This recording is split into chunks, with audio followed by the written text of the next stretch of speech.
wala tasubbul ladzina yad'una min dunillahi fayasubbullaha adwan bighairi ilm kadzalika zayyana likulli ummatin amalahum. Kamu jangan sekali-kali mencaci maki non muslim. Coba Quran itu nggak boleh mencaci maki orang yang beda Tuhan dengan kita. Yad'una min dunillah, dakwah itu yang mencaci maki, nggak akan manfaat dakwah mencaci maki. Ayo, dakwahnya Rizik Syihab manfaat nggak? Apa dengan tuh maju Islam begitu, maju Islam maju gitu, takbir caci maki sana sini, Gus Dur buta mata buta hati, Said Akil bego, ya nggak apa-apa saya bego ya, asal jangan Gus Dur, asal jangan Gus Dur caci maki, kita nggak terima. Kalau saya nggak apa-apa.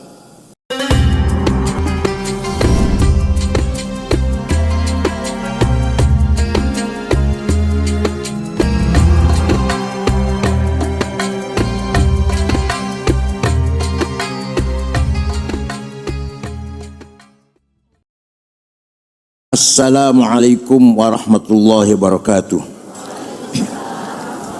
Bismillah, alhamdulillah, wassalatu wassalamu ala sayyidina wa maulana wa syafi'ina wa habibina Muhammad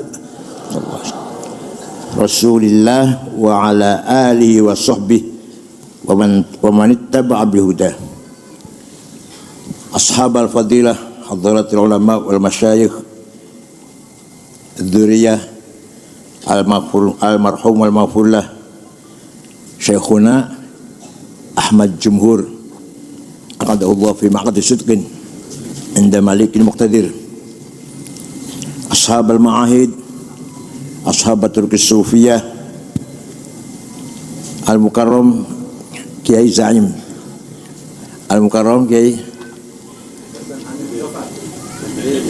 Kiai Deden, sahibi wa azizi Bapak Man Skandar, ini teman lama ini dan Ibu Nyai, terutama Ibu Nyai Yani'ah. Maaf kalau nggak bisa menyebut nama-nama para pejabat pemerintah, pengurus NU wilayah dan cabang, Badan Otonom Muslimat Fatayat Ansor, Pagar Nusa, Ibnu PNU, Sadati wa Sayyidati, Anisati, Ashabi wa Zumalai, Abnai wa Banati wa Hudur.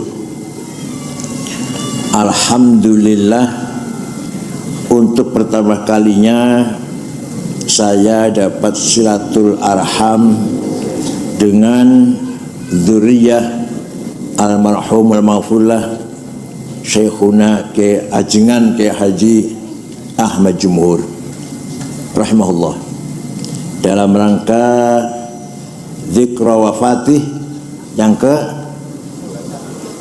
26. Semoga pertemuan kita kali ini ala barakatillah,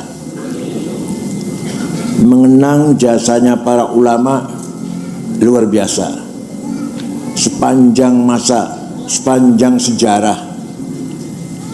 Yang paling berjasa besar adalah para imam, para ulama. Pemerintah juga ada jasanya, tapi kalau dibandingkan dengan jasanya ulama bukan apa-apa. Raja-raja yang bagus yang tertulis dalam sejarah Islam mendapatkan tarikh yang positif, bisa dihitung, bisa dihitung dengan jari. Ya, Umar bin Abdul Aziz, Al-Rashid, Al-Ma'mun, Al-Mu'tasim, Al-Wathiq, Al-Mutawakkil, itu aja. Lainnya mana? Itu raja-raja Islam yang positif. Kecuali Khulafaur Rasyidin, 4 orang itu sudah pengecualian itu.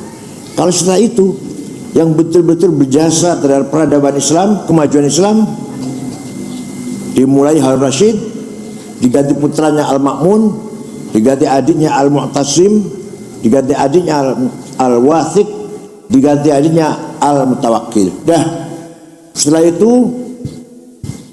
sangat-sangat kecil perannya dalam hal membangun peradaban kemajuan Islam. Tapi kalau para ulama sejak tabi'in dan tabi'ut tabi'in, kemudian para ulama sampai sekarang sepanjang sejarah, sangat-sangat berjasa besar membangun peradaban kemajuan Islam dan sangat bermanfaat ila yaumil. Contoh, ketika zaman Rasulullah, Quran tidak ditulis. Sebagian sahabat ada yang nulis Quran tapi tidak lengkap. Ada yang nulis surat Baqarah, ada yang nulis surat Yasin. Tulisannya melalui apa? Ditulis di tulang, kulit onta, tulang. Nah, jadi sahabat yang punya pustaka itu isinya tumpukan tulang, tumpukan kulit. Bukan lemari kitab yang bagus, bukan. Itu pun tidak ada satu sahabat pun yang mempunyai tulisan Quran 30 juz. Gak ada. Gak ada. Kenalin, gue Zaki. Gue bintang iklan baru Head & Shower. Nah. Gak ada. Gak ada. Baru Quran ditulis setelah Rasulullah wafat. Kenapa sahabat gak butuh tulisan? Karena hafal. Abdi hafal kulhu, gak butuh tulisan saya. Ya kita hafal kulhu kan, gak butuh tulisan kan. Al-Fatihah, Falak, Nas hafal kan, penting tahlilan. Kalau gak hafal gak dapat berkat itu. Khalifah Abu Bakar As-Siddiq baru punya pendapat, punya gagasan, tidak mungkin umat Islam seterusnya hafal Quran, gak mungkin. Tukang sayur, peternakan ayam, peternak ayam, sapi, kerbau, onta, apa bisa hafal Quran semuanya? Gak mungkin. Oleh karena itu Quran harus ditulis. Itu pun musyawarah dulu, karena akan melakukan sesuatu yang tidak pernah dilakukan oleh Rasulullah. Akhirnya sepakat. Sayyidina Umar mendukung, Ali mendukung, membentuk tim kutabil wahyi, penulis Al-Quran 10 orang. Ubay bin Ka'ab, Zaid bin Thabit, Ibnu Mas'ud, Ibnu As, Sayyidina Ali, Muawiyah. Kenapa Sayyidina Ali anggota bukan ketua? Bukan, karena Ali berjuang di lapangan juga. Jadi bukan hanya penulis Quran, bukan. Dengan kesibukan sangat banyak, tidak mungkin Sayyidina Ali nomor 1, enggak. Yang pertama Ubay bin Ka'ab, Zaid bin Thabit. Nah, saya ditulis dibagi ke kota-kota. Kota Mekah, kota-kota sudah masuk Islam, nah Yaman.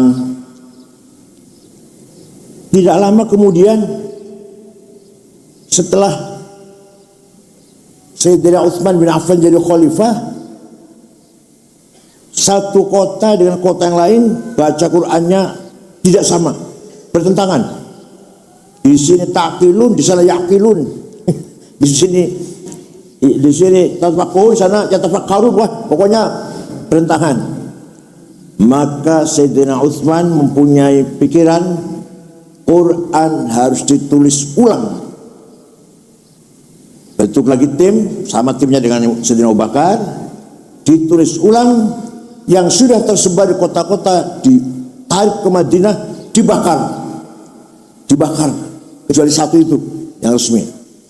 Maka sampai sekarang namanya Rasm Utsmani. Apa namanya?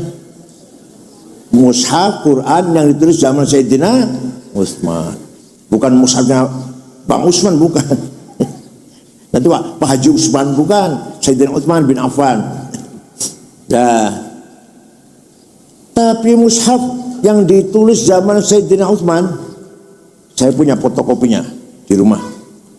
Saya saja tidak bisa baca, apalagi Bapak. Kenaon? Titik saja ba ta sa sama, jim ha kho polos, dal ro zai, gak ada titiknya semuanya. Tidak mungkin umat Islam bisa baca Quran. Orang sahabat bisa barangkali, tapi selain sahabat gak mungkin bisa.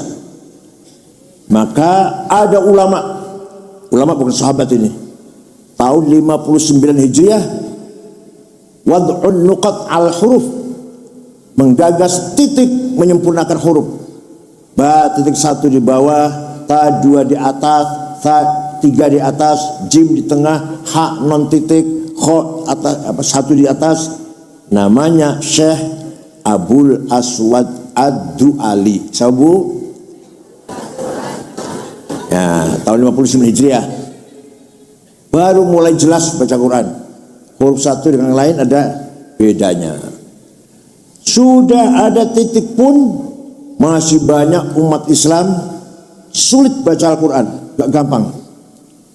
Maka tahun 170 Hijriah ada ulama besar, bukan orang Arab, bukan orang Yaman, bukan orang Persia, namanya Imam Khalil bin Ahmad Al-Farahidi. Kota Farah itu Afghanistan sekarang. Imam Khalil menggagas syakal fathah, domah, kasroh, fathaten, domaten, kasroten, tasdid, sukun. Itu namanya, yang bikin namanya Imam Khalil bin Ahmad Al-Farahidi. Sama bu, awas kalau lupa pohon.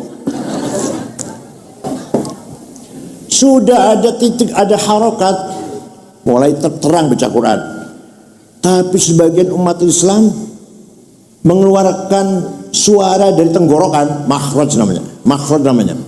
Keluarnya suara dari tenggorokan banyak yang salah. Contoh orang Banyumas, Kebumen, Purwokerto, Purbalingga, Banjarnegara, sampai sekarang kiainya, bukan orang awamnya, kiainya masih, kalau panggil saya Al-Mukarram Kiai Sangit Ngakil, ahli sunnah wal jamaah, innallah wasi'un ngalim, sampai sekarang. Itu kiainya, bukan orang awam, bukan. Monggo Kiai Sangit gitu, monggo. Artinya suara mengucapkan huruf dari tenggorokan salah. Maka ada kebutuhan mendesak menciptakan metode baca Quran supaya benar. Lahirlah atau muncullah Imam Abu Ubaid Qasim bin Salam Sahabu tahun 224 Hijriah, bikin ilmu tajwid tilawatil Quran. Baru ada idhar, idgham, ikhfa, iqlam, qalqalah, mad lazim, mad tabi'i, mad jaiz, itu biguna, biguna, ikhfa syafawi, dan seterusnya lah. Baru ada tahun 224. Ini jasanya besar gak Pak? Besar gak jasanya itu? Ya Allah, sa'ilah yaumil qiyamah pahalanya itu. Ulama itu yang luar biasa, Pak Man. Imam Abu Ubaid ini di samping penggagas tajwid, punya kitab, punya tulisan Al-Amwal tentang bagaimana mengembangkan ekonomi bisnis. Besar kitab, satu jilid besar. Jadi ini menciptakan ilmu tajwid tapi juga paham tentang ekonomi. Mudah-mudahan kiai di Jawa Barat yang kayak gitulah. Ngaji bisa, hafid Quran, mesin apal, mesin paham, internet bisa, gitu kayak gitu. Bukan hanya ngaji saja. Abu Ubaid penggagas ilmu tajwid tapi juga punya karangan tentang ekonomi. Nah, itu jasanya ulama. Ada lagi tahun 99 Hijriah, Khalifah Umar bin Abdul Aziz sedih, prihatin, banyak sekali hadis palsu. Gimana caranya ini? Sudah menstruksi hadis, mengumpulkan para kiai, para ulama. Siapa yang bisa menggagas metode menseleksi berita hadis? Tidak ada yang angkat tangan kecuali satu orang. Namanya Syekh Syihabuddin Ar-Romahurmuzi. Siapa Bu? Gampang ngapakannya, gampang. Mantan ketua P3. Ya gampang ngapakannya. Romahurmuzi. Dari kota Romahurmuz, Persia. Benar Arab bukan. Beliau, saya insya Allah sanggup. Seminggu menghadap lagi, sudah selesai. Apa namanya? Ilmu mustalahil hadis. Coba gimana terangkan? Hadis bisa sahih kalau memenuhi syarat 4. Satu, muttasil, antara murid dan guru ketemu langsung. Kalau nggak langsung nggak sahih. Seperti saya mengatakan, Mbah Hashim berkata, bohong saya, nggak pernah ketemu. Gus Dur berkata, benar, saya ketemu Gus Dur. Kecuali kalau saya mengatakan, kata Gus Dur, kata Kiai Wahid Hashim, kata Mbah Hashim, itu baru benar tuh. Namanya muttasil. Namanya. Yang kedua syaratnya, guru ini dhabit, tidak pernah lupa. Bukan pelupa guru ini. Yang ketiga, gurunya thiqah, tidak pernah nyolong sendal di masjid. Suatu barang kecil kan. Kalau di kitabnya tidak pernah nyolong satu buah bawang merah, itu kan berarti barang kecil. Tapi nggak pernah itu. Nomor 4, adil, baru sahih. Kalau syaratnya kurang satu, turun hasan. Kurang 2, dhaif. Dhaif faktornya banyak. Mauquf, maqtu, munqati', mursal, mu'allal, mu'dhal. Diajarkan tuh di sini, di dia diajarkan tuh. Alhamdulillah. Itu jasanya ulama. Jasanya coba, saya namina ulama teh. Poho Masya Allah. Ayo, saya ulangi. Yang bikin titik siapa? Yang bikin harokat siapa? ilmu tajwid. Ya, nggak bisa diulang,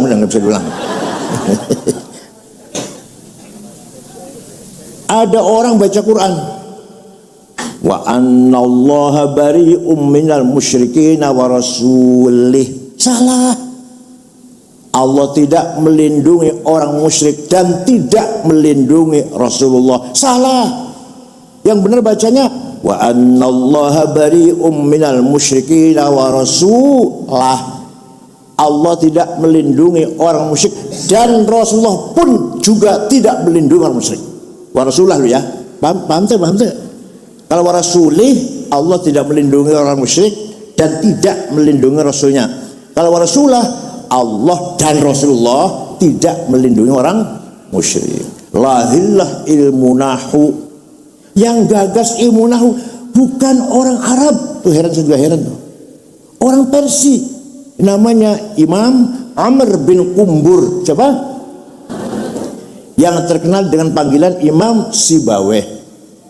Saya punya kitabnya, namanya Alkitab, 5 jilid.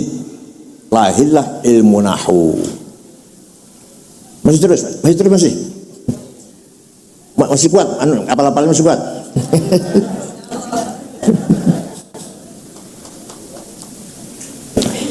Imamuna Imam Asy-Syafi'i. Nama lengkapnya Abu Abdullah Muhammad bin Idris bin Uthman bin Abbas bin Syafi' bin Musayyab bin Ubaid bin Abdul Aziz bin Abdul Muttalib. Imam Syafi'i lahir di Gaza. Ini orang Arab. Lahir kota Gaza, Palestina, yang lagi digempur oleh Israel ini. Lahir Imam Syafi'i tahun 150 Hijriah. Wafat di dusun Fustat, Mesir, pinggiran Kairo lah, dusun Fustat Kairo, tahun 204. Jadi umurnya hanya 54. Ya Allah, saya 74. Mulai hari ini saya 74. Kemarin ulang tahun. Aman Iskandar berapa? Pak Aman Iskandar berapa? Enggak Pak, 75. Dia masih awet mudanya. Insyaallah. Ada orang umurnya panjang tapi sempit. Ada orang umurnya pendek tapi jembar. Seperti saya nih, panjang tapi sempit, ya lumayan suara satu untuk dukung Muhaimin Iskandar lah, PKB. Satu suara. Ada umurnya pendek tapi jembar, manfaat. Kiai Wahid Hashim, bapaknya Gus Dur, 39. Tapi wafatnya kecelakaan di Bandung ya, kecelakaan di Bandung. Tapi sudah berjasa besar. Hafal Quran, hafid Quran, dan anggota BPPKI, Badan Persiapan Kemerdekaan Indonesia. Ya. Imam Syafi'i suatu hari dapat surat dari gubernur Mawaro an-Nahr, Transoksania, Afghanistan dan sekitarnya lah, itu namanya Mawaro An-Nahr. Apa bahasa Arab dulu, ini bahasa istilah kuno lah. Sebelah sananya Bengawan, Afghanistan dan sekitarnya. Gubernur namanya Abdurrahman Al-Mahdi. Sahabu? Oh, kalau lupa awas. Dibuka surat, dibaca oleh Syafi'i. Syekh, saya ingin paham syariat Islam dengan benar. Imam Syafi'i memanggil muridnya, namanya Rabi' bin Sulaiman Al-Muradi. Ay Rabi', naktub ar-risalah. Ayo nulis surat. Menjawab pertanyaannya gubernur. Imam Syafi'i dikte, imla dikte, Rabi' nulis. Akhirnya risalahnya Imam Syafi'i berjumlah 300 halaman. Suratnya Imam Syafi'i 300 halaman. Jadilah kitab Ar-Risalah. Mudah-mudahan kiai-kiai di sini pernah lihat lah nggak? Ya walau nggak pernah baca, lihat aja, lihat pernah. Jarang kiai-kiai baca kitab itu. Lihat aja belum pernah barangkali. Kebanyakan. Isinya apa isinya? Lain ringkas saja Bu. Kalau nggak ringkas 2 tahun 4 semester. Gubernur, kalau Anda ingin paham syariat Islam dengan benar, pertama harus paham ayat-ayat Al-Quran. Karena ayat Quran tidak satu macam, berbagai macam. Ada ayat mutlaqah, absolut. Qul huwallahu ahad, selesai udah, nggak usah tafsir. Ada yang butuh ditafsir, bukan tafsir, ada di melihat kondisi, kondisional. Muqayyadah, apa? Athi'ullah wa athi'ur rasul, itu mutlak. Tapi wa ulil amri minkum, lihat kondisi. Taatlah kepada Allah Rasulullah mutlak. Taatlah kepada pemerintah kalau baik. Coba satu rangkaian kalam itu tipenya beda. Taat pada Allah Rasulullah mutlak, wajib taat pada pemerintah kalau muqayyadah. Ada ayat mutasyabihah, remang-remang. Aula mastumun nisa, suami istri punya wudu, senggolan batal. Naon arti senggolan teh?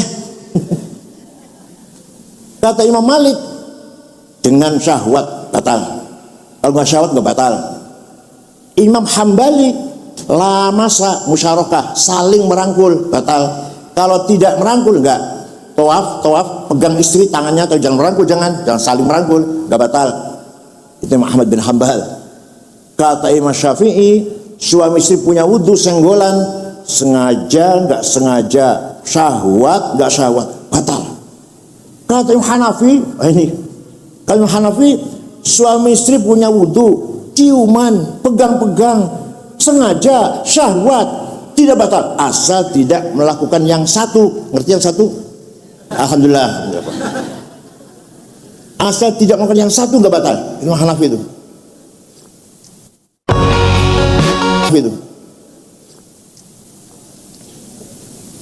Memegang kepunyaan kita sendiri, kata Imam Syafi'i batal.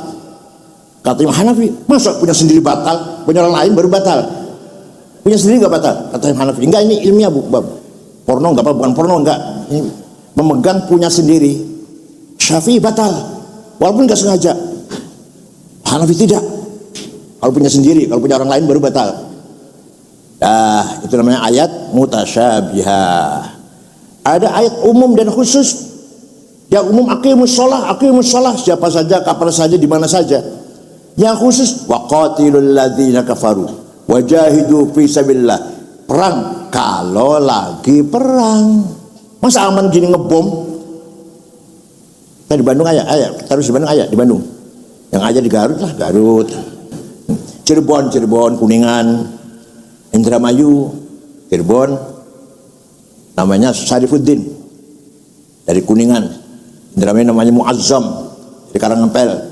Tegal namanya Ali Dian dari Tegal Pegiringan. Pemalang Umar Patek. Dul Matin dari Batang. Banten Imam Samudra. Lamongan siapa? Amrozi, Ali Hufron, Ali Mukhlas, dan seterusnya. Wajib perang kalau lagi perang. Kalau lagi aman, masa kita ngejak perang? Ada orang non muslim, Cina misalkan non muslim, lewat dibunuh gitu, nggak boleh. Jangan kan bunuh. Wala tasubbul ladzina yad'una min dunillahi fa yasubbullaha adwan bighairi ilm kadzalika zayyana likulli ummatin amalahum. Kamu jangan sekali-kali mencaci maki non muslim. Coba Quran itu nggak boleh mencaci maki orang yang beda Tuhan dengan kita. Yad'una min dunillah. Dakwah tidak mencaci maki. Tidak akan manfaat dakwah mencaci maki. Ayo, dakwahnya Rizik Syihab manfaat gak?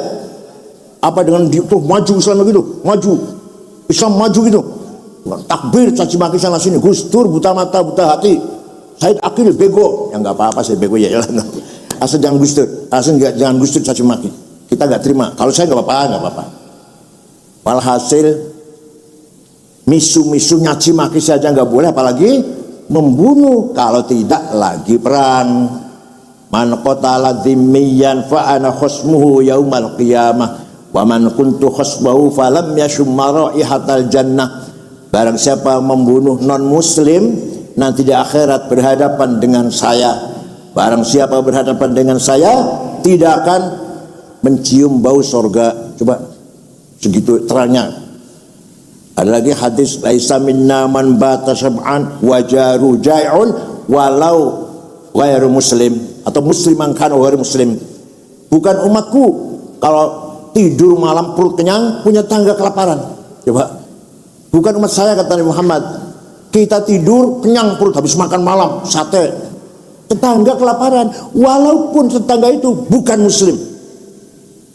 Kita nggak boleh membiarkan tetangga kita tidak makan walaupun non muslim. Masih banyak lah, hadis masih banyak. Udah gitu. Itu namanya khassah. Ada lagi Quran ayat hakiki dan majazi. Hakiki realistis, majazi metaforis. Contoh, yadullah fauqa aidihim, tangannya Allah di atas tangannya orang kafir. Bukan tangan, Allah nggak punya tangan. Artinya qudratullah. Wa jaa rabbuka wal malaku saffan saffa. Malaikat berbaris, Tuhan datang, periksa barisan. Seperti itu upacara apa? Apel merah putih pagi Senin apa? Yang datang bukan Tuhan, perintahnya. Wajah rabbuka artinya wajah amru rabbik. Kullu man 'alaiha fan, semua di muka bumi akan hancur kecuali wa yabqa wajhu rabbika dzil jalali wal ikram, kecuali mukanya Allah, wajahnya Allah. Sanes muka Anes, zatnya itu artinya. Coba kalau nggak ngaji begini, ngerti nggak ini? Maka bagi yang nggak pernah pesantren, silahkan baca Quran, harus baca Quran, dan silahkan baca terjemahannya. Monggo, mangga, bagus. Tapi kalau sudah baca terjemahan Quran, jangan ngaku paling benar. Nanti fatwa nanti. Udah khatam baca Quran dengan terjemahannya. Dia insinyur atau dokter atau SH lah. Fatwa salah semua nanti. Bukan bidangnya. Saya saja kalau mobil saya rusak ke bengkel, kalau anak saya sakit ke dokter, kalau saya bukan bidangnya. Tapi kalau agama barangkali kita lumayan tahu. Ya, insinyur, sarjana hukum, dokter, jangan fatwa agama. Jangan. Nanti salah semua. Maulid Nabi bid'ah, ziarah kubur musyrik, tawassul bid'ah, dolalah. Ente tahu dari mana itu? Hanya modal jenggot panjang, gamis cekak, jidat hitam, semakin panjang jenggotnya semakin goblok orang itu. Ya, kiai-kiai nggak ada yang jenggotnya panjang. Yang alim-alim ya, ya Ali Maksum, Imam Harus Ali, ya Ahmad Siddiq, Siddiq, kayak Anwar Sadat, nggak ada yang jenggot itu. Itu orang pintar-pintar semuanya. Ya. Ada lagi, walhasil kalau ini 2 tahun bu, sudah segitu aja ya. Sudah paham Quran sebagai bayan ilahi, belum cukup, kata Imam Syafi'i dalam suratnya kepada poho-poho ya. Kata Imam Syafi'i, sudah paham Quran saja belum cukup. Yang beliau katakan, tulis dalam suratnya kepada, namanya guru siapa? Ditulis oleh muridnya siapa namanya?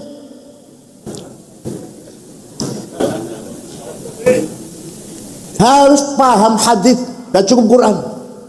Kenapa? Karena Quran teh umum, hadis mukhassis. Quran teh mujmal, hadis mufassil. Quran teh masih masih global, hadis yang mubayyin atau muayyin. Maka harus paham hadis, tidak cukup Quran. Harus paham bayan nabawi. Kalau Quran namanya bayan ilahi, kalau namanya bayan nabawi. Hadis pun ada 4 grade. Ada hadis mutawatir, marwahu jam'un an jam'in la yuhtal fil kidz wa khata'. Hadis yang diriwayatkan oleh jamaah yang tidak mungkin salah, nggak mungkin bohong. Yang kedua, masyhur, terkenal. Yang ketiga, aziz, ini bernilai. Yang keempat, ahad. Kenapa harus hadis? Contoh, Quran perintah sholat sampai 62 kali. 62 kali. Aqimus sholah, aqamus sholah, yuqimunas sholah. Berapa kali? Di Quran 62 kali. Wajib sholat. Kalau nggak sholat masuk neraka. Tapi Quran tidak menjelaskan berapa kali sehari semalam sholat teh. Ayat di Quran. Sholat itu 5 kali. Ayat. Yang bilang ayat nggak boleh baca Quran, yang bilang ayatnya. Kalau baca Quran bahasanya kulhu falak nas saja. Namanya sholat teh naon? Duhur, asar, maghrib, isya, subuh. Ayat di Quran? Tidak ayat. Coba baca Quran sekali-kali coba. Sampai khatam. Tidak ada. Hadislah yang menjelaskan furidat alaikum khamsu maktubat al-dhuhr wal asr wal maghrib wal isya wal fajr. Quran apa hadis? Quran apa hadis, Pak? Hadis, bukan Quran. Coba, segitu pentingnya sholat. Quran tidak menjelaskan berapa kali namanya naon, tidak ada. Maka hadislah yang menjelaskan itu semuanya. Nah, itu aja contoh satu aja contohnya lah. Bayan ilahi sudah, bayan nabawi sudah paham. Belum cukup, kata Syafi'i dalam suratnya kepada yang nulis siapa namanya?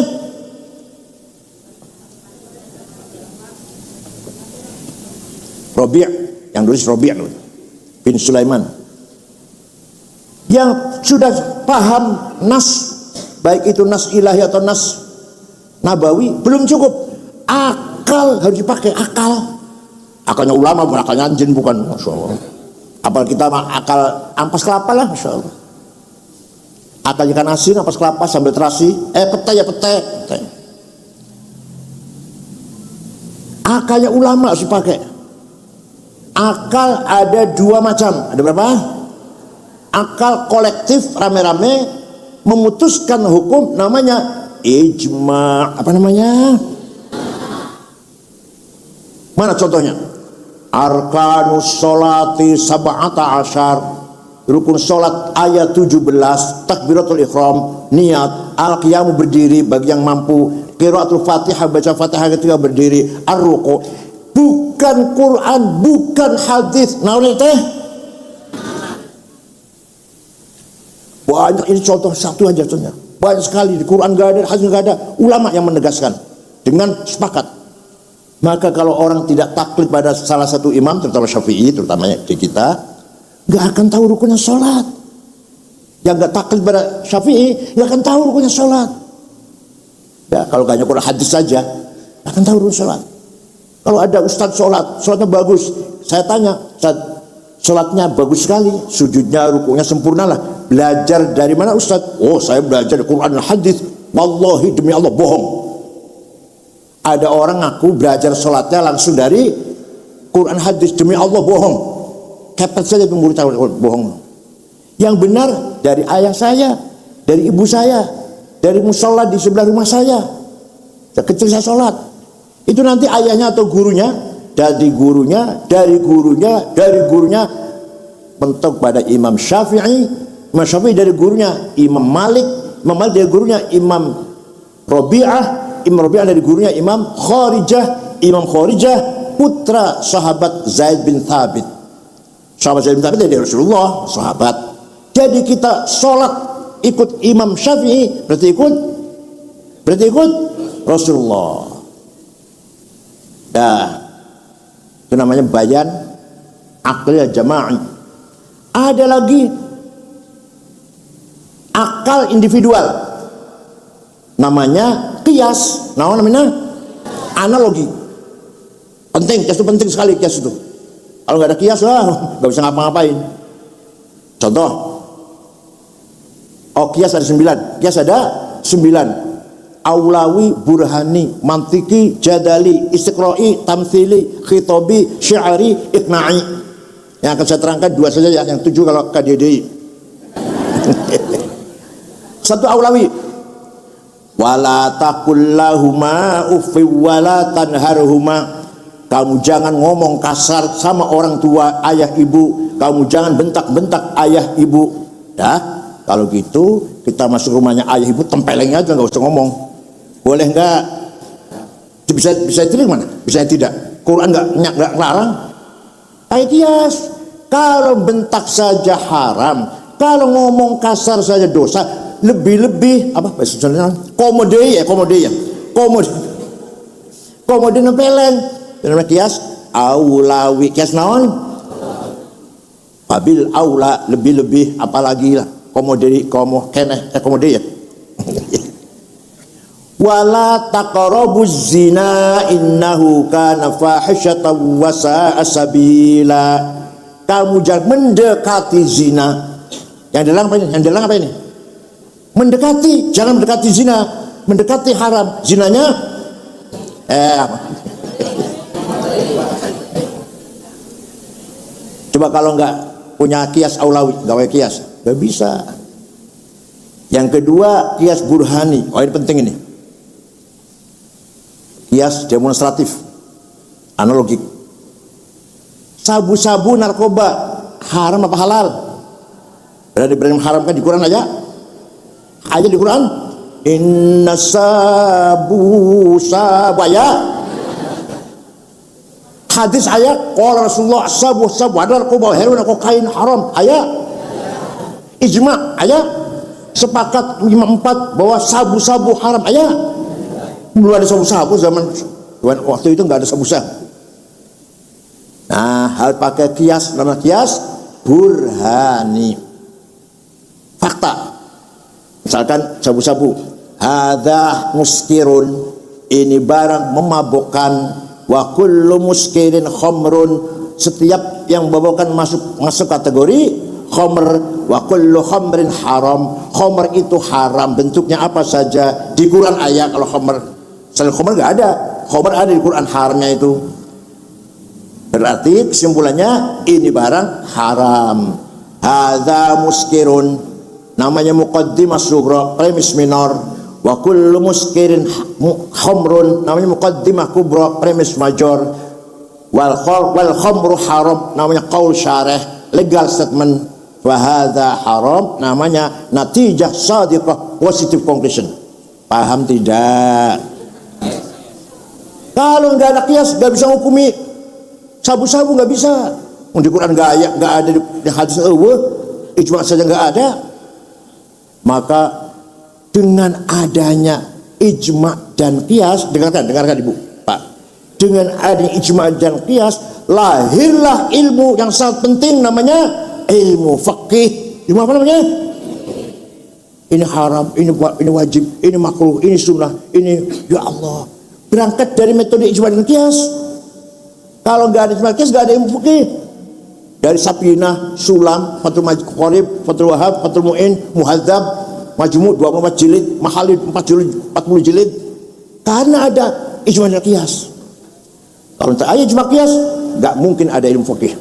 Fikih itu pemahamannya para ulama fikih itu al-fiqhu wal fahmu. Nah, Jadi kita harus taklid kepada salah satu imam kita Indonesia, Imam Syafi'i. Kita nggak usah taklid, Quran dan hadis saja cukup. Sini. Saya tanya. Ente bilang Quran dan hadis cukup. Mau tanya saya, hadis yang paling nomor satu, hadisnya saya siapa? Imam Bukhari. Udah cukup. Saya juga tahu, masa mantan ketua PBNU nggak tahu hadis nomor satu Bukhari? Saya juga tahu. Saya juga tahu hadis nomor satu teh hadis Imam Bukhari. Tapi ente nggak tahu Imam Bukhari yang hafal hadis 600.000 itu, yang Sahih 4.000 ditulis dalam Sahih Bukhari, wafat tahun 256, itu Syafi'iyul madhab. Madhabnya Syafi'i. Imam Bukhari teh Bukhari wafat tahun 256. Baca sampulnya saja, nggak usah isinya. Sampulnya kitab itu, covernya Sahih Al-Bukhari, Jama' wa Tasnif Muhammad bin Ismail Al-Bukhari, tufiya sanata 256, Syafi'iyul madhab. Ente baru SAG, nggak mau bermadhab, Masya Allah. SAG, swasta lagi.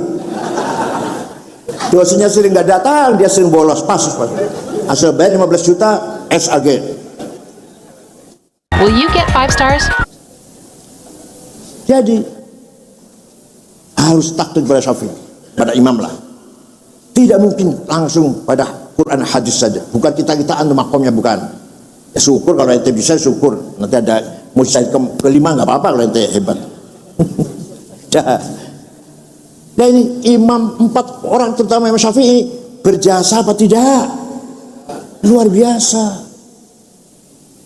24 ini Imam Hanafi dan Imam Malik hidupnya lumayan. Imam Hanafi kaya, jual bisnis kain, bahan kain di pasar Baghdad. Imam Malik kaya, cukup kaya, sejahtera lah.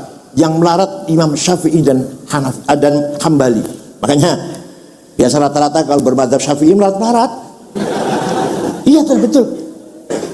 Di Mesir itu, di Mesir 4 madzhab ada semua. Di Mesir itu 4 madzhab ada semua. Guru saya itu ada yang Maliki, ada yang Syafi'i, ada yang Hanafi. Guru saya yang madzhab Maliki lumayan. Ya kaya lah, punya mobil, punya rumah bagus. Tapi yang madzhab Syafi'i melarat. Iya. Imamnya melarat.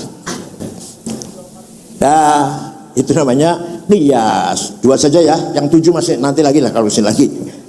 Tanpa ijma' dan qiyas tidak ada ilmu fikih. Makanya kalau munas kiai-kiai NU, pertanyaan 15 dijawab 2 hari beres, karena ada ijma' dan qiyas. Malah yang paling banyak qiyas di fikih itu, ijma' sedikit. Coba kalau bukan kiai-kiai NU, jawab pertanyaan 15 pertanyaan 2 tahun belum selesai itu. Hukumnya sholat Jumat di kantor, di kota besar Jakarta terutama, di Bandung saya kira sama ya. Tidak mungkin sholat ke masjid, nggak mungkin Jumat ke masjid, nggak mungkin. Jalan Tamrin, Jalan Sudirman, Jakarta, kalau sholat lari semua ke masjid gitu, nggak mungkin. Maka di kantor ada sholat Jumat. Ayo hukumnya gimana? Kalau nggak pakai qiyas dan ijma, kalau nggak pakai akal, hukumnya kripto, Bitcoin, ayo gimana? Hukumnya bursa saham, ayo gimana? Bursa saham itu jual beli yang barangnya belum kelihatan, nggak kelihatan. Balik kita fikih yang dulu harus kelihatan jual beli itu. Nih, saya jual, ya Kak, saya beli, ini saya jual. Akan terus kelihatan barangnya. Ayo, bursa saham gimana? Walhasil pertanyaan yang berkembang ini, kasus yang berkembang, hanya kiai-kiai NU yang bisa mengeluarkan hukum. Karena punya alat namanya ijma' dan ya, alhamdulillah paham. Mau satu lagi cerita ulama yang berjasa besar. Yang besar-besar aja ini, ulama besar-besar aja. Imam Abul Hasan Ali Al-Asy'ari, Imam Ahli Sunnah wal Jamaah. Imam Asy'ari menetapkan bahwa Allah punya sifat wajib 20. Berapa Bu? Di Quran ya. Apa di Quran ada? Allah itu punya sifat wajib 20 ayat. Hadis ayat? Nggak ada. Itu istilahnya Imam Asy'ari. Bahkan lebih nih. Sifat nomor 1 naon? Lapal wujud di Quran, lapal kalimat wujud ayat cari Quran, Innallaha wujud ayat te. Kalau sami'un basirun ayat di Quran. Qadirun alimun ayat. Hayyun ayat. Kalau wujud nggak ada di Quran. Lapal wujud dan nggak ada. Tapi Imam Asy'ari mengatakan atau berpendapat nomor hiji sifat. Kenapa? Nah, ada alasannya nih. Karena sesungguhnya kita ini tidak ada, tapi kita ini diadakan oleh yang ada. Yang ada sebelum lapal ada itu ada, sudah ada. Bahkan kita menggunakan lapal ada, Ahmad ada di masjid, bisa menggunakan kata Ahmad ada di masjid karena ada yang ada. Maka yang ada hanyalah yang ada. Paham tuh? Kita ini sebenarnya tidak ada, tapi kita ini diada oleh yang ada. Yang ada sebelum lapal ada itu ada, sudah ada. Lapal ada belum ada, tapi yang ada sudah ada. Alah, paham? Nih, saya jelaskan. Ada dhamir, pronoun, kata ganti. Ayat tilu, bahasa Arab ya. Ana, aku. Anta, engkau. Huwa, dia. Silakan dipakai, saya dipakai. Ana Said, ana Khalid, ana Hasan, ana Fatimah, ana Zainab. Saya Zainab, silakan. Tapi nanti mati semua. Payah saudara, payah. Apa? Maut saudara, payah itu kasar ya. Maut semua. Aku Said, aku Hasan, Abu Bakar, mati semua. Aku Zainab, aku Tuti, aku dia, mati semua. Tidak ada ana lagi sudah. Tinggal ana satu. La ilaha illa ana fa'budni. Tidak ada Tuhan kecuali aku. Aku saha? Aku Allah. Masa aku Hasan, Abu Bakar udah mati semuanya? Itu artinya la wujuda illa ana. Hasan tidak ada, Abu Bakar sudah nggak ada, Fatimah sudah mati semua. Tinggal yang ada, tinggal aku. Aku siapa? Itu artinya la ana illa ana. Tidak ada aku kecuali aku. Bisa paham? Agak paham lah. Yang kedua, engkau anta. Engkau Hasan, engkau Abu Bakar, engkau Solihin, engkau Jumadi, engkau Dian, Tuti. Mati semua. Tinggal engkau satu yang tidak mati. La ilaha illa anta subhanaka inni kuntu minadh dhalimin. Tidak ada Tuhan kecuali engkau. Engkau saha? Bukan Hasan Khalid, bukan? Udah nggak ada kok.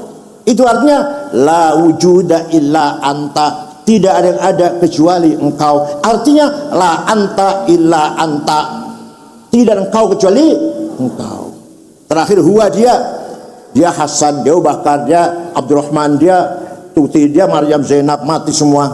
Tinggal dia satu yang nggak mati. La ilaha illa huwal hayyul qayyum. Tidak ada yang Tuhan kecuali dia. Tidak ada yang wujud kecuali dia. La huwa illa huwa. Tidak ada dia kecuali dia. Jadi yang sebenar-benarnya aku saha. Yang sebenar-benarnya engkau saha. Yang sebenar-benar dia saha. Kita itu pinjam Pak.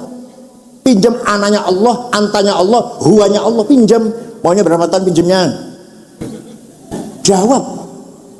Maunya berapa tahun pinjamnya? Gak bisa jawab. Berapa tahun maunya pinjamnya? Yang benar jawabnya terserah yang meminjemi. Siapa tahu pulang dari sini innalillahi wa inna ilaihi. Siapa tahu. Maka kalau ngomong aku jangan keras-keras ya. Ini rumahnya siapa bagus nih? Rumahku. Jangan keras-keras ngomongku. Siapa tahu nanti ba'da asar gak bisa ngomongku. Ini mobilnya siapa nih bagus nih? Mobil saya. Jangan ngomong sayanya tuh jangan keras-keras. Yang mobil saya gitu aja pelan-pelan. Siapa tahu nanti ba'da asar gak bisa ngomong saya. Sudah Allah mufirulhamhu sudah. Paham? Jadi sekali lagi Imam Asy'ari menetapkan yang ada hanya Allah. Kita ini diadakan. Bukan ada kita ini, bukan ada, tapi diadakan. Dan ini kalau saya perdalam ini panjang ini. Makanya kita ini punya unsur anak pinjam dari Allah, harus jujur. Malu dong menggunakan kata aku, miliknya Allah, kok kita agak benar kelakuannya. Kita menggunakan kata aku kan, aku Said nih. Harus benar kelakuannya, amalnya harus benar. Masa kita menggunakan pinjam dari Allah, anak kelakuannya nggak benar, malu ah. Udah, itu madhab Ahlussunnah wal Jamaah. Terakhir, yang berjasa besar, coba siapa? Imam Ghazali. Imam Ghazali mengatakan manusia teh punya dua hawa nafsu. Punya berapa? Ghadabiyah dan syahwatiyah. Ghadabiyah syahwatiyah ini penting, fadlu minallah, tapi harus diarahkan dengan benar. Kalau diikuti kemauannya sesat. Kalau kita kendalikan baru baik. Ini dalam rangka apa? Dalam rangka takhalli, proses cleaning. Dengan apa caranya? Nah, ini. Hawa nafsu ghadabiyah diniat yang baik. Saya harus jadi gubernur, harus jadi bupati. Kalau saya jadi bupati, gubernur, ini programnya. Jalan bagus semuanya, lebar semua. Fakir miskin saya hapus, sekolah gratis semuanya. MBG nanti gitulah kira-kira. Koperasi desa. Ini namanya nafsu ghadabiyah, tapi untuk hal yang positif. Paham? Maka namanya ganti bukan nafsu ghadabiyah. Namanya kalau baik niatnya baik, tujuannya ibtigha amardhatillah, maka namanya bukan nafsu ghadabiyah, namanya himmah. Apa namanya? Strong will, cita-cita. Orang yang paling himmahnya besar Rasulullah SAW. Saya harus menang. Rasulullah tuh gak kayak anjing lah, penakut, kelihatannya penakut. Ya, kelihatannya kalau bapak penakut ya kelihatannya. Nabi Muhammad, saya harus menang, gak mau kalah. Coba perang Badar 314 melawan 1000 menang. Perang Ahzab 10.000 ngepung kota Madinah. Di Madinah ada orang Islam hanya 800, menang. Fathu Makkah tahun 8 Hijriah berhasil menang, maka dikuasai. Pergi ke Taif yang dulu melempari batu, ahli Taif dulu melempari batu Rasulullah, menang perang Taif. Perang Hunain menang. Bani Mustalik menang. Perang Mu'tah menang. Yang kalah cuma sekali perang Uhud. Itu pun karena ada beberapa sahabat tidak disiplin, melanggar perintah Rasulullah. Jadi Rasulullah memerintahkan 16 orang di bawah pimpinan Abdullah bin Jubair, bukan Zaya, Jubair. Kalau Zubair yang di Mekah itu. Kamu 16 orang sini di atas gunung Uhud, diem, jangan bergeser. Apapun yang terjadi jangan bergeser, pegang panah. Dah terjadi perang, di bawah umat Islam menang. Umat Islam kalau habis membina orang kafir, satu dapat dompet, cincin, kacamata gitu ya, dapat bajunya lah, dilucuti bajunya. Terus kelihatan teman saya bunuh orang kafir, dapat dapat rampasan perang. Saya menang naon gitu. Kita diem aja di sini menang naon, nggak dapat apa-apa kita ini. Jadi turun meninggalkan penjagaan. Khalid bin Walid, Amr bin As waktu itu belum Islam, tahu ada kelemahan, berputar bawa pasukan naik gunung Uhud, nyerang di atas gunung. Umat Islam kalah. Sayyidina Hamzah bin Abdul Muttalib syahid. Sayyidina Mus'ab bin Umair qari ahli Madinah, qari'u ahli Madinah, syahid. Rasulullah kejeblos lubang, giginya patah satu. Waktu di Rasul di lubang dibenteng oleh 10 sahabat, benteng Rasulullah. Yang mati 6. Di antaranya yang mati Abu Dujana, sahabat Tolha, penuh dengan panah badannya, menghalangi Rasulullah asal jangan kena panah Rasulullah. Dan diisukan Muhammad qad mat, Muhammad telah maut, mati, kata orang kafir sana, kata musuh. Walhasil kalau anak buah tidak disiplin, begini janjinya nih, begini janjinya. Paham tuh? Tapi disiplin kalau pemimpinnya benar, tapi ya, perintahnya benar baru kita harus disiplin. Walhasil Rasulullah selalu menang. Muhammadun qaimun lillahi dzuhimami, Muhammadun sadiqul aqwali wal kalimi, Muhammadun thabitul mitsaqi hafidhuhu, Muhammadun thayyibul akhlaqi wasyiyami. Nabi Muhammad orang yang selalu menang, harus menang. Pernah dia nasihat oleh pamannya Abu Thalib, Muhammad berhenti dulu dakwahnya, kamu akan dibunuh oleh Abu Jahal CS. Coba kalau bapak gimana pak? Berhenti dulu ya aktivitasnya. Oh dibunuh ente ini, kalau keluar rumah dibunuh kamu ini. Gimana kira-kira? Langsung berhenti ya, langsung berhenti. Kalau Sayyidina Muhammad jawabnya, wallahi law wada'u syamsa fi yamini wal qamara fi yasari ala adl hadzal amr ma taraktu hatta ahlika duna.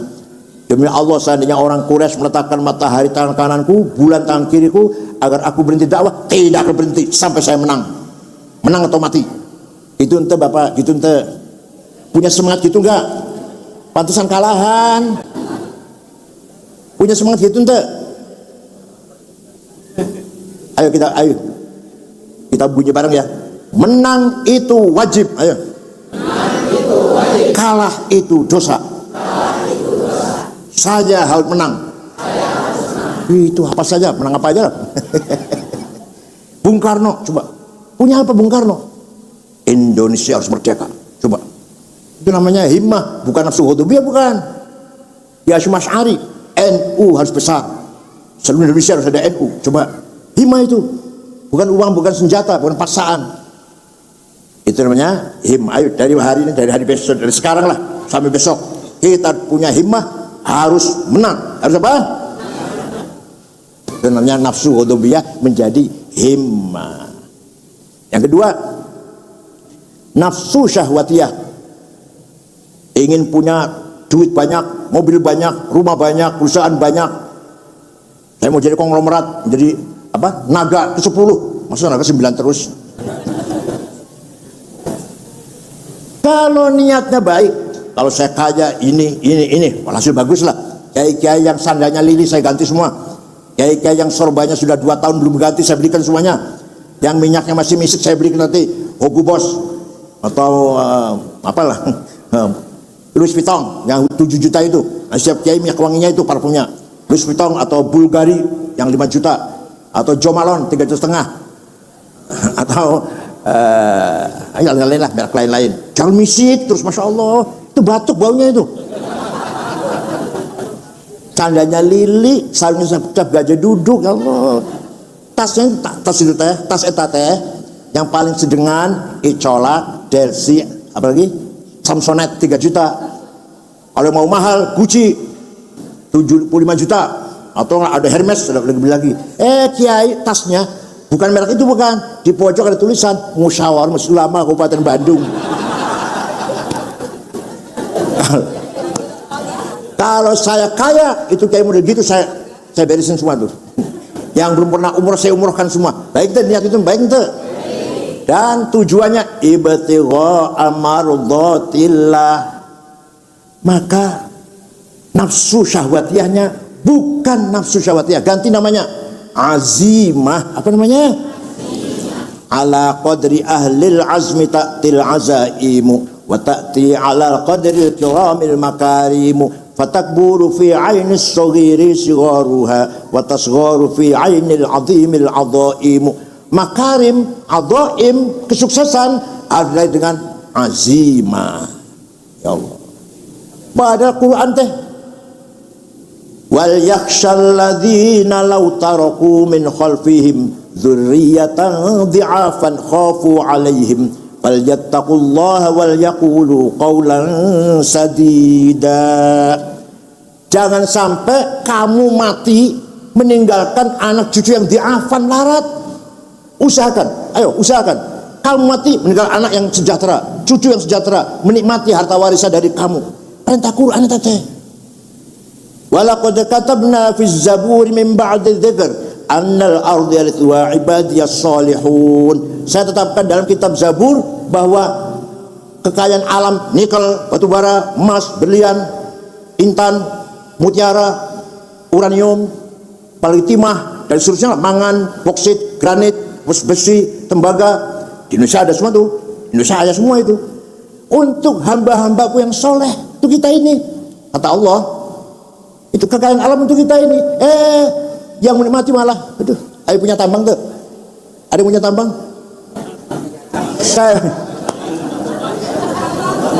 Saya baca 50 orang kaya di Indonesia. Nomor 1 Prayogo Pangestu 1150 triliun. Nomor 2 Sinarmas Eka Cipta, bukan, Budi Hartono, BCA, yang punya BCA yang rokok jarum 900 triliun, tapi mati bulan kemarin. Saya kaget tuh, Budi Hartono mati, kaget saya. Uangnya 900 triliun. Aduh. Yang ketiga Sinarmas Eka Cipta 750 triliun. Yang keempat Antoni Salim 500 triliun. Nomor 39 Haji Rashid Kalimantan Tengah. Nomor 40 Muhammad Bayu yang punya taksi Bluebird. Saya cari orang Bandung tak ada. Cecep tak Asep gak ada. Cecep Asep Ujang. Al-Qur'annya katanya, kata Allah, kekayaan alam untuk hamba-hambaku yang soleh. Jadi kaya itu wajib, melarat itu dosa. Ayo, kaya, melarat, dosa. Paham.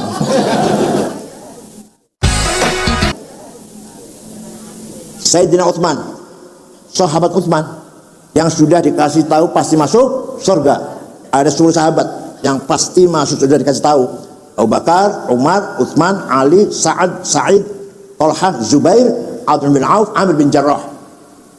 Sayyidina Utsman yang sudah pasti masuk surga pernah sedekah gandum diangkut dengan onta 700 onta.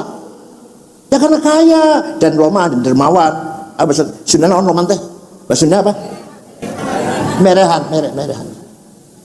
Kaya dan tapi kalau yang nggak punya bisa sedekah segitu. Ayo, ibu pernah sedekah berapa karung beras? Jangan melarat dan pelit juga sih. Syekh Abdul Qadir Al-Jailani, dengar nama itu?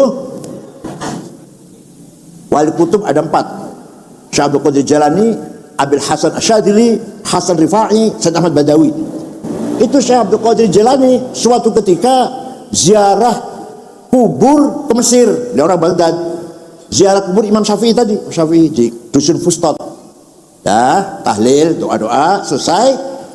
Melihat masyarakat Dusun Fustat melarat-melarat. Banyak yang tidak punya rumah. Itu Syekh Abdul Qadir Jailani beli tanah 10 hektar, dihibahkan kepada penduduk Dusun Fustat yang ada kuburan Syafi'i, kuburannya Abi Zakar Al-Ansori, kuburannya Ibnu Hajar Asqalani juga di situ kumpul. 10 hektar untuk masyarakat Fustat yang nggak punya rumah. Sampai ayeuna, sampai sekarang rusun 4 lantai di gerbang tulisan Auqaf Syekh Abdul Qadir Jailani. Jadi Syekh Abdul Qadir Jailani itu wali kaya merehan. Merehan. Kalau ente wali bukan?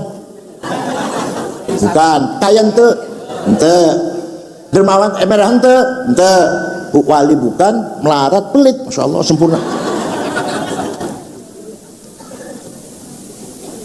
Wahab pendiri NU yang kedua mensosialisasikan NU sampai ke Palembang.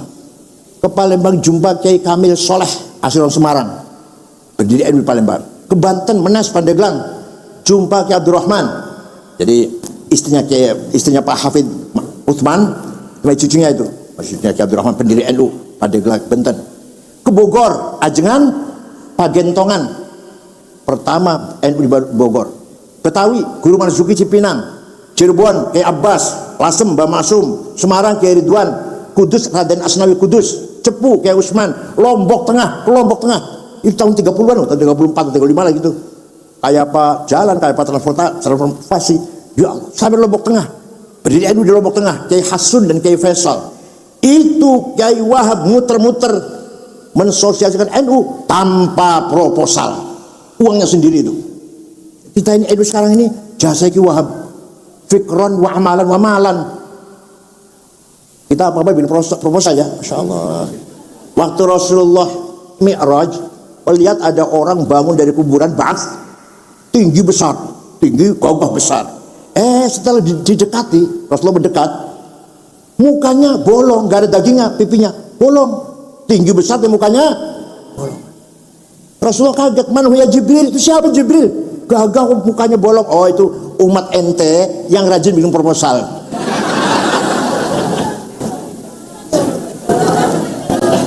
Yang rajin minta-minta, di kitabnya ada, bukan saya ngarang, ada di kitabnya. Yang rajin minta-minta, di bahasa saya proposal lah. Walhasil nafsu syahwatiyah menjadi azimah apa? Satu lagi. Pintar itu wajib. Talabul ilmi Kan itu tahu semua itu dari tahu semua. Jadi pinter itu wajib, bodoh itu dosa. Ayo, pinter itu bodoh, menang, kalah, kaya, melarat. Ini saya lagi berada di tengah-tengah orang dosa-dosa semua ini. Enggak, bercanda. Itulah tasawufnya Imam Ghazali, menggabungkan antara realistis kehidupan duniawi dan tujuan dari akhirah. Yang untuk akhirat, ada di hati. Hati itu namanya nafkhah rabbaniyah, the fight of God, tiupan dari Allah. Faida sawaituhu wa nafakhtu fihi min ruhi faq'u lahu sajidin. Setelah saya membentuk Adam dari tanah jadi, saya tiupi ruh saya. Jadi kita ini Pak, Bu, ada unsur ruh Allah kita ini. Jangan sembarangan loh. Apa itu? Hati. Maka iman ada di hati, bukan di bibir. Iman ada di hati, bukan di akal. Orang pintar banyak, malah ahli filsafat Islam banyak, ahli ilmu kalam juga banyak, tapi belum tentu imannya tebal itu, belum tentu. Iman di hati, bukan di akal. Pakai ilmu kalam, itu sekedar alat ilmu kalam teh. Bukan di bibir, diucapkan berkali-kali saya beriman, enggak. Kata Imam Ghazali, hati. Ini kalau terangan hati ya panjang ya, tiga aja. Bagian di hati nomor 1, basirah, apa? The eye of heart, penglihatan mata hati. Kita semua punya basirah. Bal insanu ala nafsihi basirah walau alqa ma'adhirah. Setiap manusia punya basirah. Untuk apa basirah itu gunanya? Kalau ini mata ini namanya basar, apa namanya? Mata ini untuk melihat mana cantik, mana enggak cantik, mana putih, mana hitam, mana mancung, mana pesek, ini nih. Tapi kalau basirah untuk mengetahui mana baik, mana buruk. Fa'alhamaha fujuraha wa hadainahun najdain qad tabayyana ar-rusydu minal ghaib. Itu basirah. Ini salah, ini benar. Jujur itu benar, korupsi itu salah. Nipu, bohong, manipulasi, makap anggaran itu salah. Ada orang mengatakan si bapak itu tergoda setan korupsi. Bukan tergoda setan, bukan. Jadi saya tahu ini uang negara haram, saya ambil. Setan bisikin, wa sajanu fi amalib. Ambil kesempatan. Kapan lagi orang nggak ngambil? Kebutuhan banyak. Kalau saya tergoda ngambil, kan gitu ya. Itu namanya waswasatus syaiton. Apa namanya? Tapi kalau korupsi direncanakan 6 bulan sebelumnya, bikin proposal, di situ ada dibikin peluang-peluang markup dan berhasil, itu setan pun geleng-geleng kepala itu. Pinter amat orang kayak saya nggak bisa bikin proposal kayak gini. Jadi kalau tergoda setan gampang. Katanya auzubillahi minasyaitonir rajim, lari setan sudah. Jadi kalau dari tadi sudah 6 bulan direncanakan, setahun lalu sudah direncanakan, itu namanya hawajis nafsaniyah. Apa namanya? Direncanakan dengan baik, mau korupsi atau mau kejahatan apa saja lah, terencana dengan baik, itu namanya hawajis, bukan wasawis syaitan, bukan hawajis nafsaniyah. Dah, basirah penting untuk mengenal baik buruk, benar salah. Kalau kita tahu ini benar ini salah, akan estafet pada bagian qalbu yang kedua, namanya domir, apa namanya? Conscience, moral. Apa fungsinya? Dia akan mengeluarkan perintah atau larangan. Kamu tahu sholat itu baik atau jujur itu baik, lakukan. If'al, do it. Kamu tahu korupsi itu jahat, jangan lakukan. Itu yang suaranya moral tuh. Jangan lakukan, don't do that. Itu suara moral, conscience. Tapi moral ini ada 3 grade. Ada berapa? 1, moral istimai, moral lingkungan. Kalau lagi di daerahnya, tengah-tengah muridnya bagus, seperti betulan lah, sungguhan lah. Berangkat Jumat jam 10, duduk depan sendiri, stop awal. Kalau lagi di tengah-tengah keluarganya, tengah-tengah santrinya. Kalau ke Jakarta, ke Singapura, ke Bangkok, wallahu a'lam. Itu orang punya moral, sayang hanya sebatas lingkungan. Yang jahat, yang gak punya moral seperti apa? Di depan mertuanya kurang ajar, gak punya moral. Minimal kalau di tengah-tengah keluarganya bagus, masih punya moral masih. Yang kedua, moral konuni, legal formal. Ada SK, ada gaji, ada honor, jalan, saya kerjakan. Nggak ada SK, ngapain? Ada ceramah, ada amplop, ceramah. Nggak ada amplop, ngapain? Ini orang punya moral. Daripada gaji diterima, kerja enggak. Ayo tuh yang kita ada di sini. Yang ketiga, moral yang paling mulia, moral ukurannya dini, agama. Kapan saja, di mana saja, ada SK atau nggak ada SK, kalau terpanggil itu kewajiban, lakukan. Kalau itu salah, tinggalkan. Bukan kalau siapa-siapa. Namanya moral dini, domir dini. Nah, istafti qalbak, albirru matma'anya qalbuk, wal ithma haka fi nafsik. Tanya pada hatimu sendiri. Kalau kamu lakukan dengan tenang, kita lakukan dengan tenang, teman-teman tahu semua, senang malah. Masuk medsos, senang malah. Itu pasti yang kamu lakukan itu benar, barang benar lah. Tapi kalau kamu lakukan sesuatu, tetangga jangan tahu, istri jangan tahu, anak jangan tahu, pasti dosa itu. Wal isma haka fi nafsik wa taraddad bis sadr. Ragu-ragu dalam hati pun, maju mundur pertama kalinya, tapi kalau tiap hari ya lancar sudah. Itu dosa pasti. Akan melakukan sesuatu kok maju mundur, tengok kanan tengok kiri, berarti aku melakukan itu dosa. Don't do that. Kata domir. Nah, kalau kita sesuai dengan basirah domir, maka ada hakim. Kita mendengar hakim namanya Fuad. Apa namanya? Hakim ini nggak bisa disuap. Maka zabal Fuadu ma ro'a. Tidak pernah bohong Fuad ini. Ini hakim. Kalau kita melakukan sesuai dengan basirah benar, sesuai dengan perintah domir, kita lakukan, maka Fuad akan mengatakan kamu benar, kamu baik. Jadi kalau basirah mengatakan korupsi itu jelek, kemudian moral mengatakan jangan lakukan, kita lakukan, maka Fuad akan berkata kamu kurang ajar, kamu salah. Paham? Itu namanya Fuad. Maka nanti di akhirat itu kalau dihisab, bukan satu-satu malaikat duduk ayo hakim satu yang wajib, enggak begitu, enggak. Di akhir nanti kafa binafsikal yauma alaika hasiba. Dirimu sendiri yang akan menghakimi kamu sendiri. Kamu sendiri yang akan menjatuhkan hukum pada kamu sendiri. Kita ini ashabil jannah, ashabil nar. Kita sendiri nanti. Bukan malaikat satu-satu maju dihakim begitu. Berapa ribu tahun, berapa juta tahun. Paham teh? Wamtazul yauma ayyuhal mujrimun. Kelihatan orang soleh mukanya putih walaupun waktu di dunia hitam. Orang tidak soleh mukanya hitam walaupun di dunia putih. Itu Fuad. Nah, biasanya Fuad ini menegur kita pertama kali. Saya pertama kali korupsi, kamu jahat, kamu kurang ajar, kamu salah. Ya orang saya deg-degan. Besoknya korupsi lagi, besok korupsi lagi, terus korupsi terus. Lama-lama Fuadnya pelan-pelan, kamu salah, pelan-pelan tapi nggak membentak nggak. Terus-terusan selama menjabat korupsi terus, hilang Fuadnya sudah, nggak bersuara sudah. Nanti bersuara kalau sudah di rumah sakit, impulsnya 16. Udah cengap-cengap, serangan jantung lah, stroke lah. Nah, itu nanti itu baru ingat, ya Allah sembuhkan kami, nanti saya akan tobat. Fuad itu yang ngomong, Fuad itu, saya kurang ajar, mas saya ini kurang ajar, sembuhkan, beri kesempatan untuk bertobat. Atau naik pesawat, orang pesawatnya, ya Allah selamatkan, saya akan bertobat, saya akan memperbaiki diri sendiri, saya banyak salah. Nanti kalau sudah mendarat selamat, begitu nggak masih?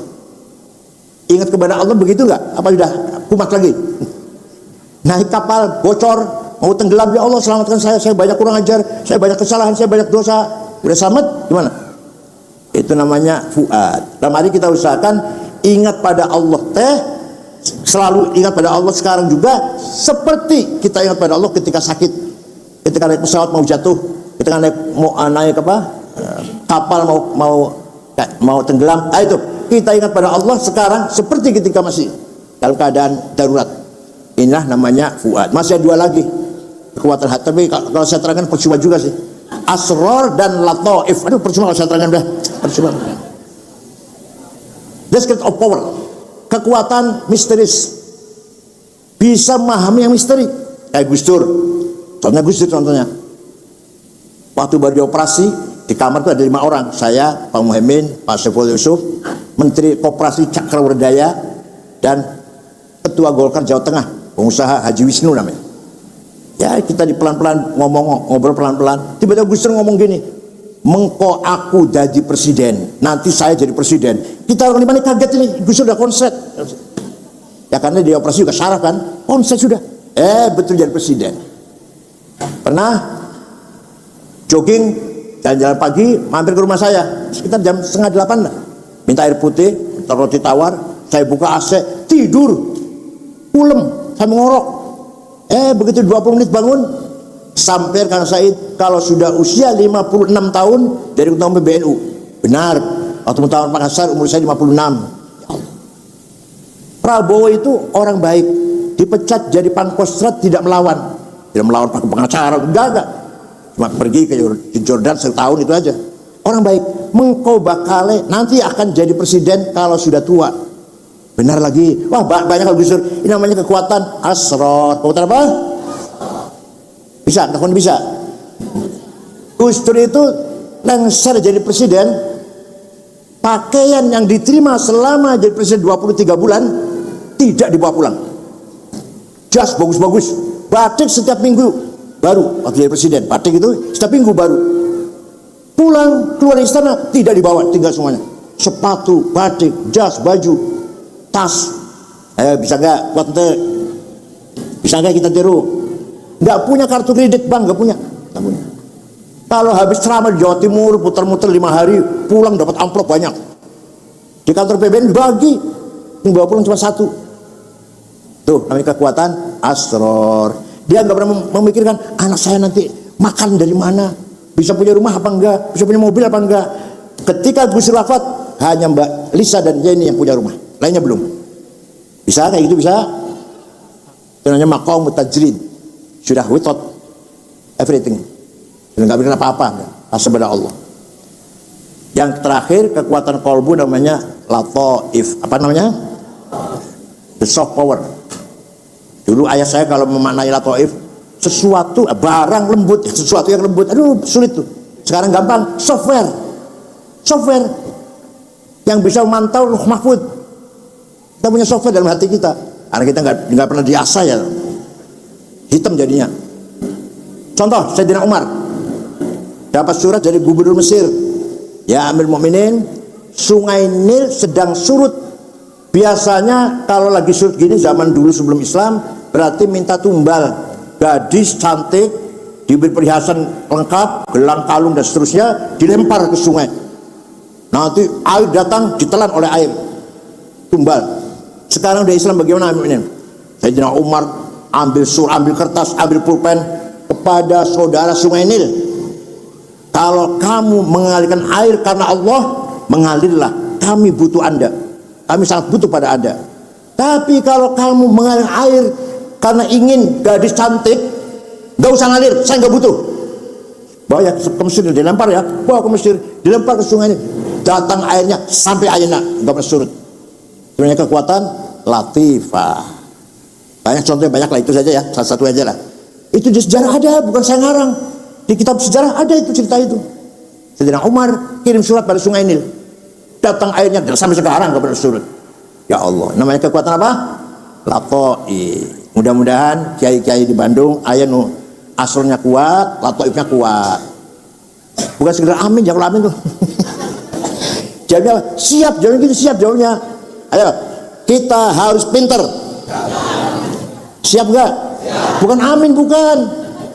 Kita harus menang, siap? Kita harus kaya, siap? Itu loh. Dan kita harus hati yang bersih, siap? Masya Allah. Saya kira itu saja. Allahumma gfirlahu warhamhu wa'afi wa'fu anhu waj'al jannat wa mathwah. Allahumma in kana muhsinan fazid fi ihsanih wa in kana muhsinan sayyi'atih wa ba'id bainahu wa bain khotoyah kama ba'adta masyul maghrib wa ghsil min khotoyah bil ma'i wa fil barad wa naqim khotoyah kama qasabul abad min danas.